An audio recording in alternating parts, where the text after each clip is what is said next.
Mohammed a dit: celui qui meurt sans avoir prêté allégeance à l'imam de son époque meurt d'une mort d'ignorance. L'aspect central, la substance de la prière, son essence, c'est l'obéissance et la soumission à Dieu. C'est pour cela que nous nous inclinons.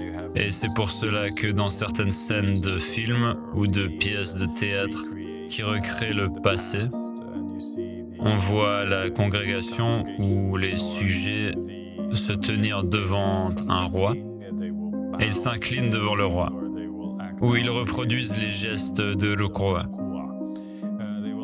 Ils tombent également souvent dans un état de soumission devant le roi, en prosternation, afin de symboliser que tout leur corps est en obéissance ou à la disposition du roi, n'est-ce pas?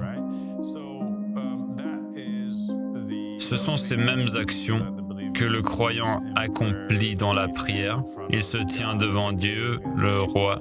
Il tombe dans un état d'inclination ou de ruku'a.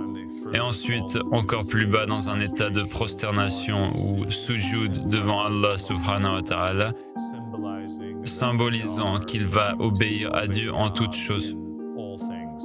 Et la manière dont tu obéis à Dieu en toutes choses, c'est en suivant le représentant de Dieu. Parce que si tu ne suis pas le représentant de Dieu, qui est un homme dans chaque époque, ainsi le prophète Mohammed a dit: celui qui meurt sans avoir prêté allégeance à l'imam de son époque meurt d'une mort d'ignorance. Alors tu ne suivras que tes propres idées et interprétations. Et donc il n'est pas possible que les gens s'inclinent, se prosternent, prient et obéissent à Dieu, et ensuite suivent leurs propres idées. Car dans ce cas, nous aurions 8 milliards de dieux différents, adorés par 8 milliards de personnes différentes. Les gens doivent obéir à Dieu en suivant l'homme désigné par Dieu.